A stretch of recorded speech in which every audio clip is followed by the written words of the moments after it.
Hi everybody, it's Pastor Jesse with bringing you tonight's Connect Point, and I'm outside as you can see on this beautiful night.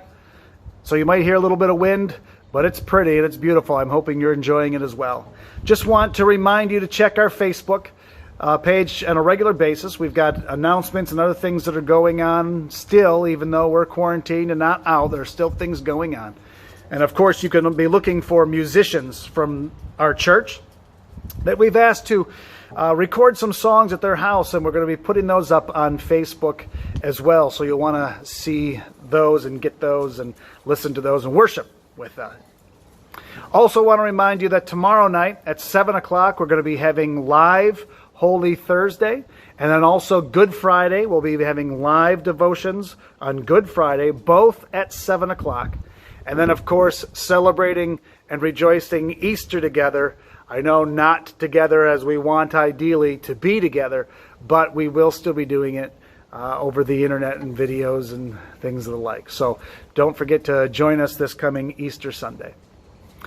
This whole week we've been talking about the last week of Jesus' life, which we call Holy Week. Some places call it Passion Week. But we start off with Palm Sunday, and then Monday and Tuesday, and now here on Wednesday, a couple of events happened in Jesus' life that really bear pointing out. The first one that happened on this night, historically or traditionally, is that a young woman came into a house where Jesus was a guest and broke an expensive bottle of perfume onto his feet and then wiped it with her hair and with her tears. Of course, some of the men at the table looked at this and said this was not a good idea. This was a very expensive perfume. Why would she take this perfume and waste it? As if putting something on to Jesus Christ is considered a waste. But they were grumbling about that. And Jesus said, I'm a guest in this home. But when I came into this home, there was no servant. Or no one came and washed my feet. We know that roads during Jesus' life were not the cleanest. And so your feet would get dirty even if you wore sandals. So coming into someone's home, it was tradition and it was honoring to them that they would wash your feet for you. But no one washed Jesus' feet. And here comes a young woman bearing an expensive perfume and breaks it. What I think is powerful in this moment is this is how much Jesus had transformed her life, that she took this perfume, very expensive, and wasted it, according to the world, on her Messiah. She was recognizing that he had saved her and he was going to continue to save her. It's a very powerful message. But even more so, what she was unwittingly knowing to do was that she was actually doing something that people did when they prepared a body to be buried.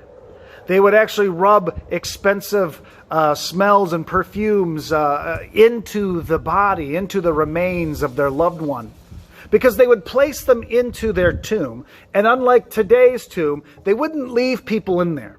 After a few days, you'd come back for the body and take it and be removed to a more permanent place. The tomb was a place that you would come for a while, but you weren't buried there permanently. But you would still take expensive perfumes to make it smell good for the next few days, so that when they did come back to remove your body, your remains, you would smell, of course, but not as badly as you would if you had none of that. So she didn't know she was doing this, but Jesus could see the foreshadowing that she was preparing him and getting him ready for what he ultimately was going to do for all of us, and not just the woman at his feet. But it's a powerful message. She didn't know that was happening. She was just honoring her Lord with a year's worth of wages of perfume. How much are we to honor the Lord as well? How much more should we honor him knowing what he had done for us? It's also on Wednesday a night that's recognized after this supper. It seems as though, according to church tradition, that Judas went and sold Jesus with the silver. This is the night that Jesus was actually betrayed by Judas, even though it was the next night, Holy Thursday, which we will be celebrating tomorrow, that they celebrated Passover and he was betrayed by Judas. But this was the night that Judas went and sold and got it all ready for the next night. This is when we recognize this traditionally. So this becomes kind of an interesting dynamic where we have one woman on one side believing and loving Jesus in her way and showing him respect, as well as the ultimate betrayal of Judas selling him for a limited amount of silver and no big deal whatsoever.